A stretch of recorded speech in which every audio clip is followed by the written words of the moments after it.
Welcome back to Trey and Tonya's Loveology. As we promised, we wanted to announce a special event that will be taking place. It's called the First Annual Lovers Retreat, and it's going to be held February 18th through the 20th of this year at the Crown Plaza Perimeter in Atlanta, Georgia. It's a retreat that we have been invited to, that we're going to host the candlelight banquet, which also has an open mic poetry session, and we're also going to have a couples seminar that we're going to administer, and it's going to be pretty informal, very personal. And just, should be a lot of fun. Lighthearted. It's a retreat, lovers retreat. It's a lovers retreat. Sounds fun. Lovers, lesbian retreat. It sounds very fun. She's having a welcome reception, I think, that Friday night, and you get admission to the couple seminar, which is what we're hosting, and you get admission to the candlelight banquet with open mic, which is another thing we're hosting. And she have a Sunday champagne brunch and couples gift packs, and she have her rates and all that good stuff.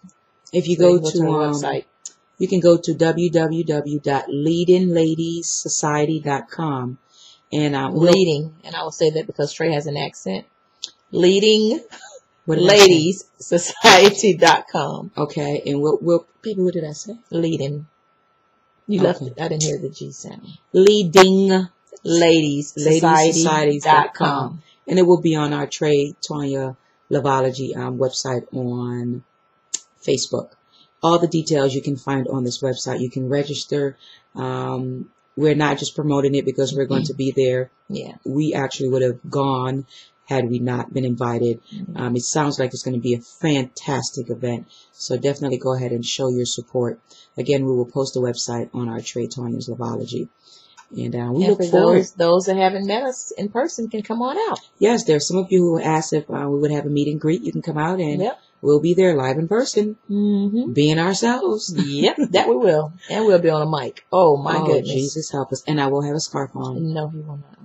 I'm going to cut that scarf. Anyway, let's go ahead and start our sessions, our questions for our session. The first one reads, as always, I start reading, my baby goes in. Okay. The first one reads, my babe has never been with a man. Therefore is still a virgin. She has asked me to be the one to pop that cherry. But I'm a little nervous and scared about it. Hell, I'm a little nervous reading. I'm just bubbling all over the words. I love her to death, but sweet little baby Jesus, that is something major for me to do. I've never taken someone's ladyhood, so to speak. To bow or not to bow? 'Tis thy question. That's from one of our number one viewers. That's our bow boy. Oh my God. Baby. He called it the ladyhood. The ladyhood. Sweet little baby Jesus. And he's scared to take her virginity because she's never been with a man. Well, okay, I'm going to go in first and my baby can piggyback off whatever I say. If we agree or if we don't agree, it doesn't matter. I think hearing that she's a virgin, you should be very honored. Because she's never been with a man and she would like for you to be the first to pop her cherry. I'm nervous, maybe a little. You shouldn't be scared, but you should be a little nervous because you don't want to hurt her.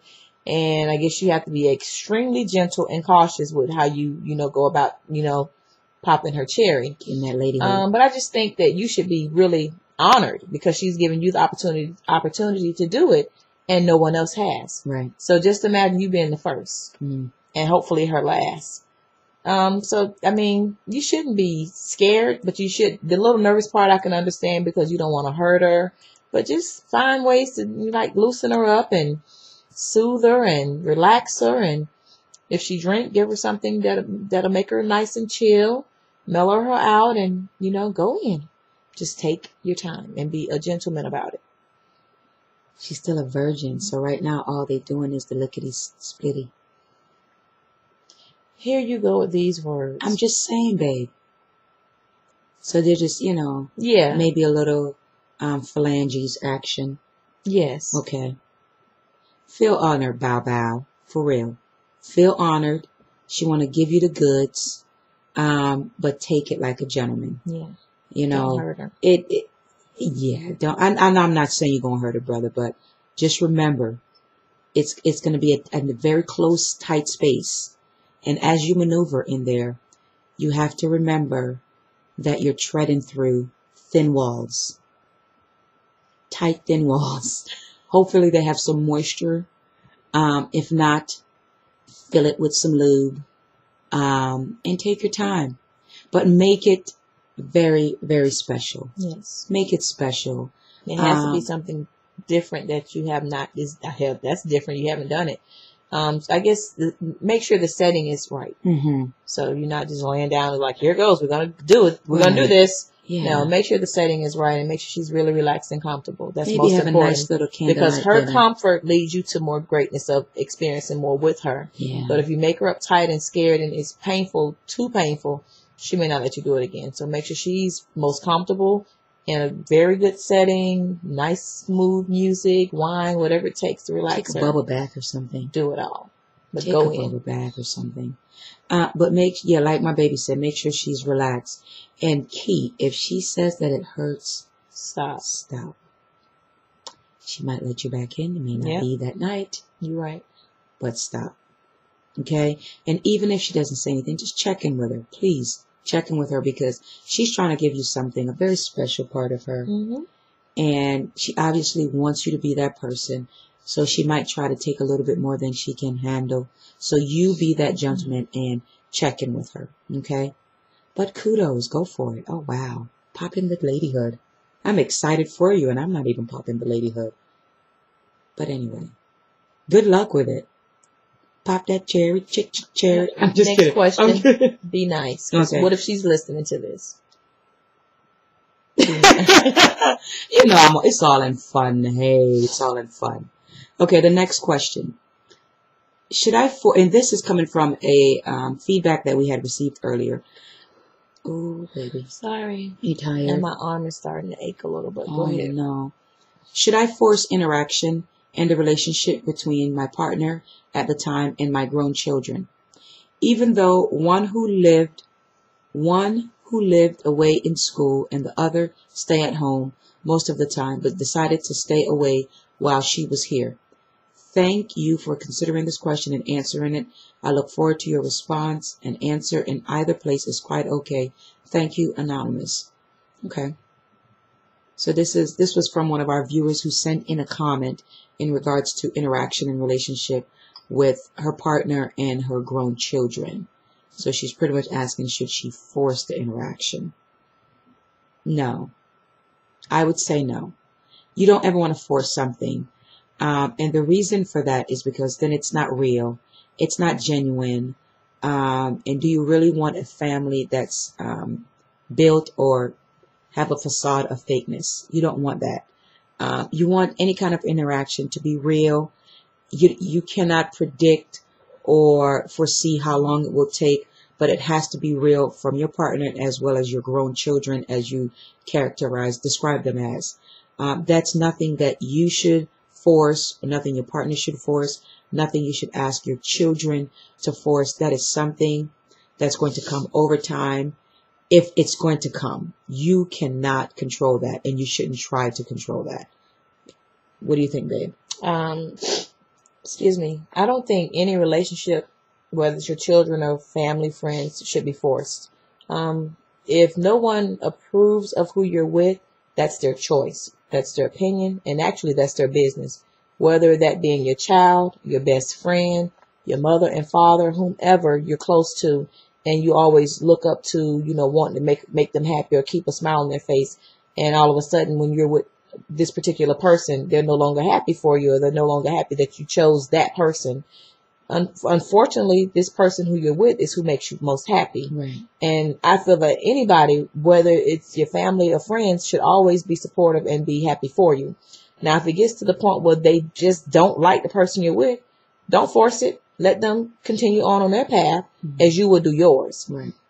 I would never force my grown son, which is 25, to be a part of Trey or in Trey's life if he didn't agree with my relationship, that's just his choice. Right. I really wouldn't care either way. I love my son.